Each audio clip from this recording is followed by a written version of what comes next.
Buen día, mis amigos. Muchas de las veces los distintos colegas con los que tengo la oportunidad de contactarme, sea de modo personal, sea por las redes sociales, a través de los cursos, siempre me presentan dudas y muchas opiniones a la vez para poder nosotros intercambiar ideas, más que todo en materia de asociaciones. Ya hemos tenido incluso esa dinámica aquí también en el TIC sucesoral, pero hoy vamos a hacer una dinámica diferente. Lo vamos a hacer de forma telemática. Los abogados, desde su recinto, desde su oficina, desde su casa, me plantean preguntas aquí en el TIC sucesoral como una nueva dinámica de responder sus dudas y sus preguntas por razón del Día del Abogado, aquí hoy en el TIC sucesoral.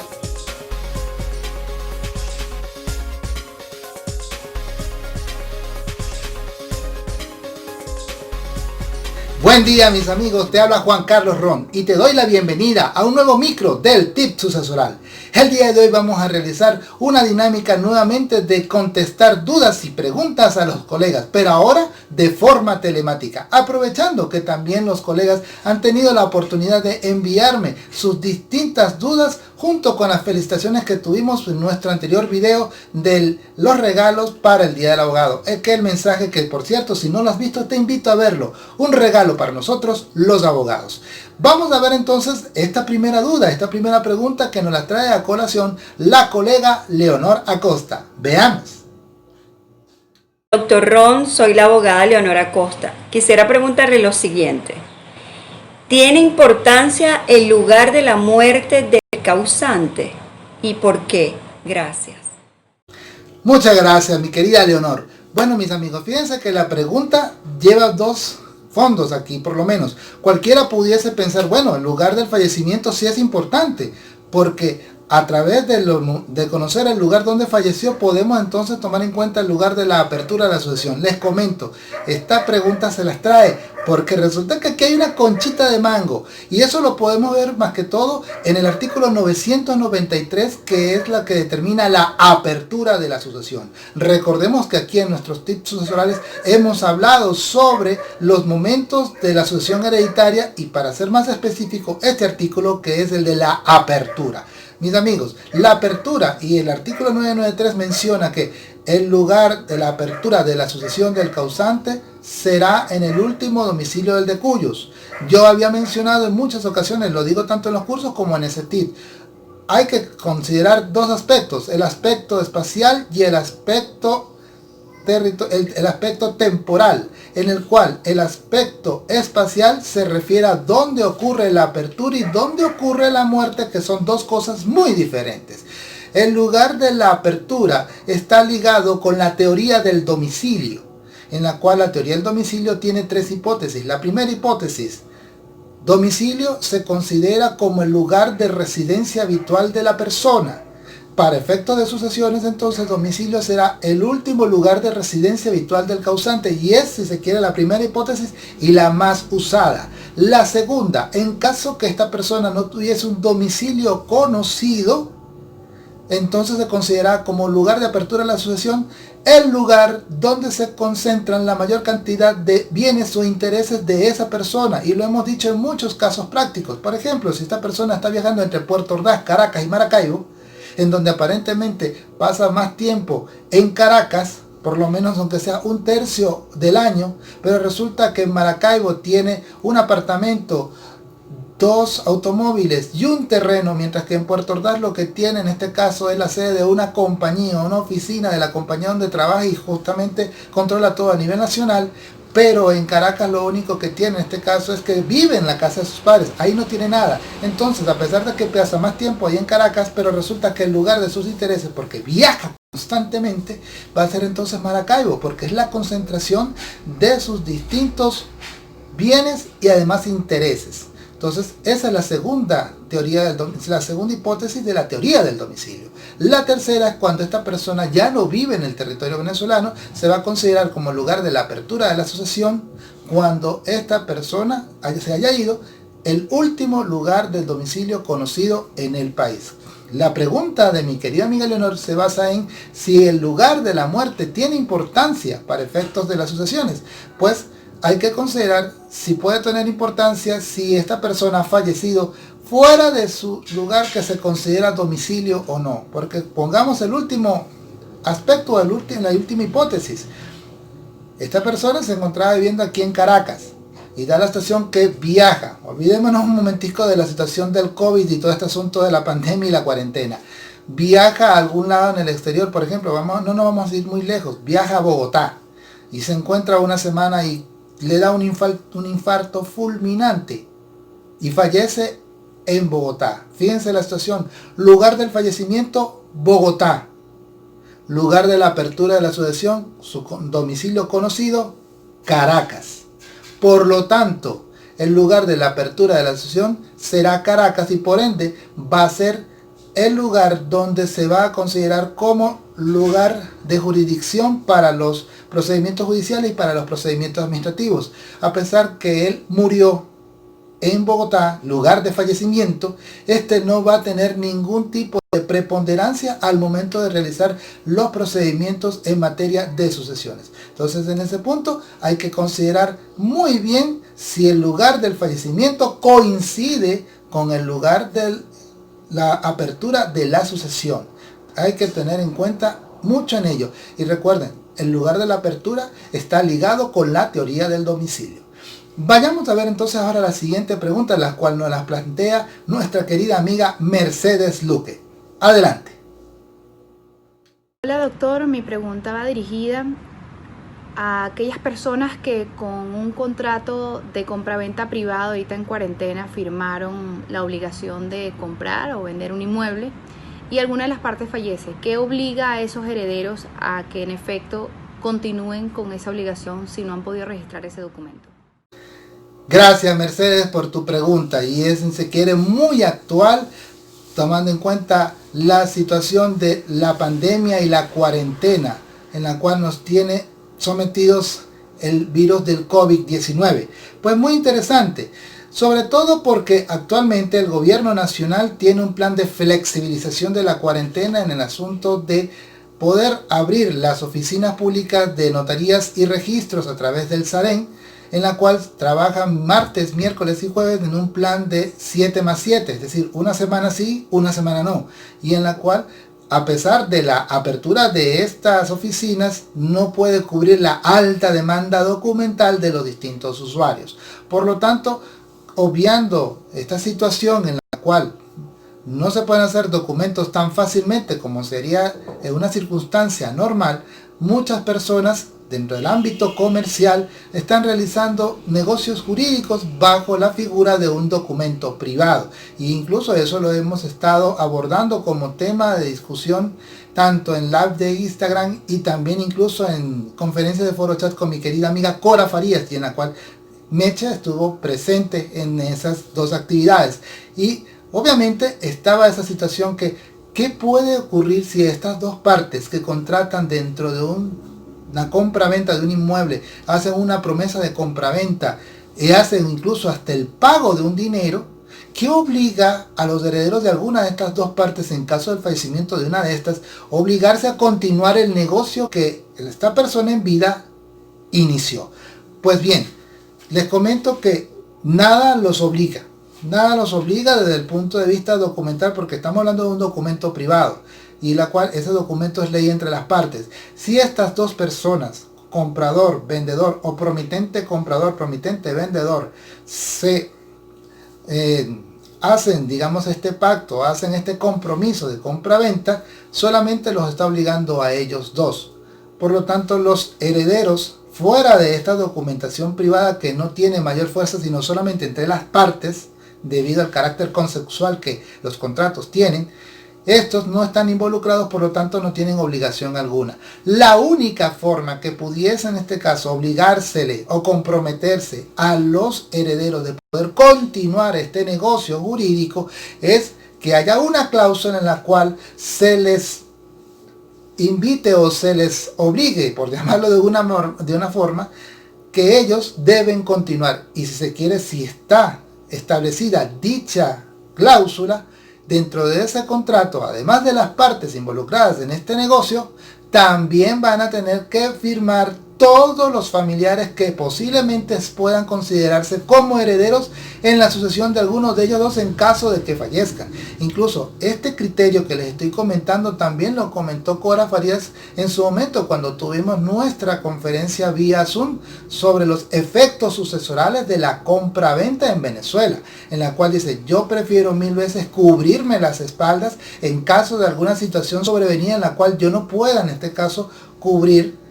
Yo prefiero en este caso llamar a todos los interesados, es decir, las partes que están contratando y los herederos en caso de una posible muerte que no sabemos cuándo va a ocurrir debido a esta amenaza que tenemos del COVID-19. Entonces, por lo tanto, yo los incluyo en esta cláusula y además los hago firmar para que el día de mañana, en caso de una situación como esta, que no sabemos porque no es previsible, pueda cubrirse los aspectos que deban darse al respecto. Entonces, mis amigos, esa es la segunda pregunta. Ahora vayamos con la tercera pregunta. Esta viene de mi querido amigo Jorge López. El colega nos viene y nos trae la siguiente pregunta. A continuación. Doctor Ron, en una unión estable de hecho por más de 30 años, la única manera de reclamar el derecho a heredar por la concubina sería a través de la acción merodeclarativa. ¿Es esta la única manera? Bueno, un poquito incompleta, pero la esencia de la pregunta de mi querido amigo Jorge está ahí. La pregunta que está mencionando es para si una pareja que se encontraba unida de hecho durante más de 30 años y uno de estos fallece, ¿será que el procedimiento de la mero declarativa de concubinato será la única forma de poder demostrar la cualidad de concubino? Mira, la pregunta tiene tiene una respuesta que tiene dos matices. Si esta pareja, durante el tiempo que estuvo unido, y tomando en consideración que existe actualmente la Ley Orgánica de Registro Civil, la cual se encuentra vigente desde el año 2015, en la cual me establece que las uniones estables de hecho pueden ser ahora registradas para que tengan plenos efectos jurídicos. No importa si son de uniones estables de hecho de muchos años atrás, es decir, que hayan sido establecidas o que se hayan juntado esta pareja desde hace muchos años antes de la vigencia de esta ley. Lo importante es quedar registrado o que quede constancia bajo una partida o bajo un documento de registro de unión estable de hecho, en donde se indique: nosotros hemos constituido esta unión estable de hecho desde tal fecha, pues una fecha anterior. El hecho de realizar ese registro no constituye que comience a partir de ahí esa unión estable de hecho, no, sino que es la formalización de esta situación fáctica. Si lo realizaron bajo esta figura establecida en la Ley Orgánica de Registro Civil, fácilmente es comprobable su cualidad de concubina. Ahora vamos al otro trasfondo que creo que es por ahí donde viene la pregunta de mi querido amigo Jorge López.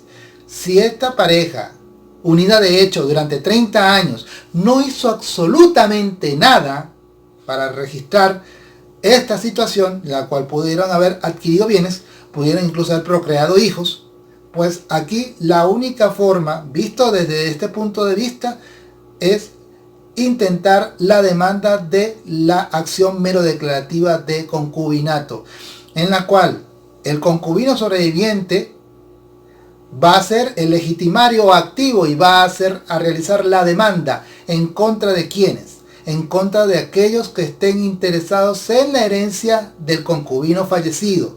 Pueden ser parientes como son hijos, nietos si fuera el caso, padres del concubino fallecido, hermanos y o sobrinos, es decir, todos los parientes que se encuentran dentro de los distintos órdenes que contempla el Código Civil. Incluso ese concubino o concubina sobreviviente puede demandar incluso a sus propios hijos que haya tenido o que haya procreado en común con el concubino fallecido. Y en muchas ocasiones muchos pueden pensar: caramba, ¿cómo es posible que venga a realizar esta demanda, demandarlos a ellos si son sus propios hijos? No, la formalidad del procedimiento contencioso así lo pide y lo permite, porque estamos hablando de la demanda en contra de personas que estén interesadas en esta sucesión por haber un conflicto de intereses.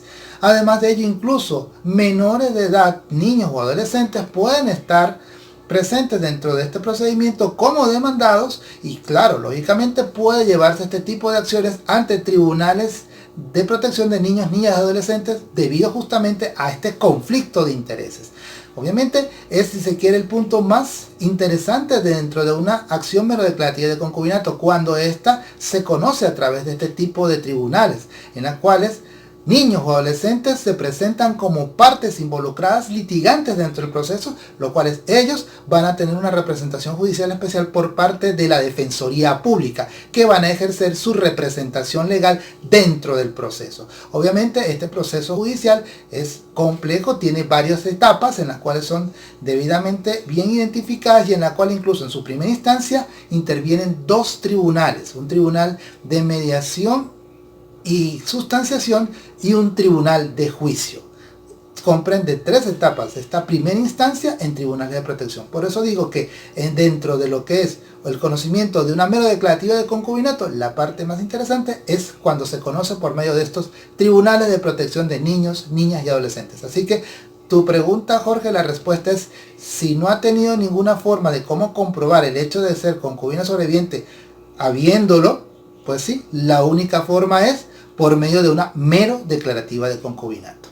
Vamos a la cuarta y última pregunta. He recibido bastantes preguntas al respecto y creo que vamos a tener que hacer una segunda parte de esta interacción telemática. Es posible que sí. La última pregunta de este TIC de hoy viene por parte de mi querida amiga Endrina Mesías. Veamos cuál es su pregunta. Mi pregunta es, en el caso de las sucesiones, si una pareja que tiene muchos años conviviendo, pero en este caso la mujer estaba casada, tiene derecho a suceder en caso de que tu actual pareja fallezca. Gracias. Gracias, Endrina. Vaya, muy buena pregunta, porque esta pregunta, siguiendo con la línea de las uniones estables de hecho, que ya Jorge me lo hizo en su pregunta, oigan, esta es una de las preguntas, si se quiere, más frecuentes que me hacen. Cuando uno de ellos fallece, ¿y qué pasa con ellos? Lo que ocurre aquí es lo siguiente. Normalmente siempre las preguntas que me hacen es cuando uno de ellos fallece y resulta que esta persona, es decir, esa pareja de hecho, y lo voy a poner de hecho entre comillas, uno de ellos se encuentra casado y el que muere es el casado.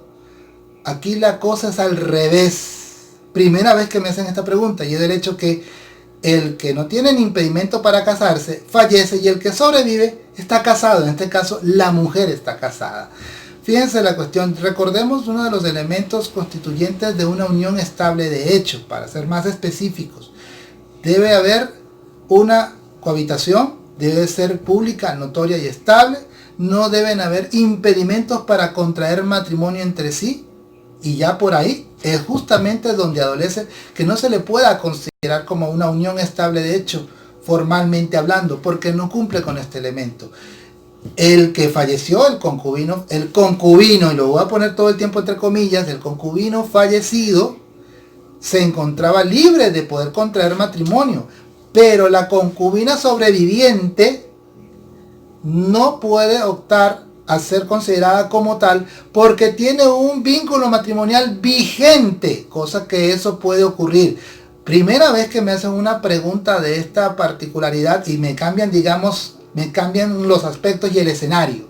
Repito, muchas veces me preguntan es al revés, pero bajo esta pregunta que me comenta Endrina, la respuesta es no tiene ningún tipo de derechos. ¿Por qué razón? Por este vínculo matrimonial vigente, y en el cual, si yo me voy a extender un poco más, si esta persona tiene este vínculo matrimonial vigente, esto quiere decir que su cónyuge legalmente tiene plenos derechos sobre ella con respecto a la comunidad conyugal de gananciales que regirá de forma supletoria a ese vínculo matrimonial. Y lo que haya hecho con si está a nombre de ella la mitad o alguno de esos bienes, el 50% de ese cónyuge que se encuentra separado de ella de hecho, pero que mantiene ese vínculo, reitero.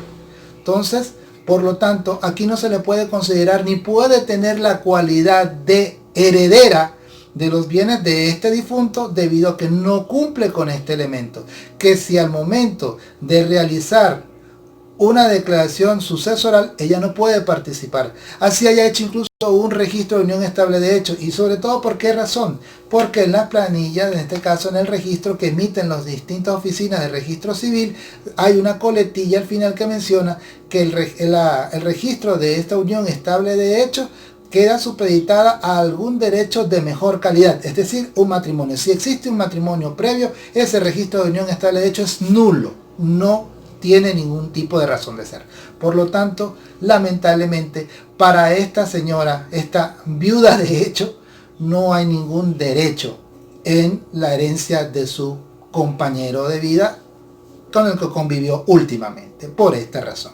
Mis amigos, les agradezco bastante. Tengo más preguntas, incluso intervenciones bastante interesantes, las cuales vamos a tener que realizar una segunda parte para poder ver más y realizar esta dinámica y muy fructífera interacción con los colegas en esta estación de resolverles o aclararles dudas a través de esta forma telemática. Mis amigos, les habló Juan Carlos Ron. Que tengan todos un buen día. Hasta aquí el tip sucesoral.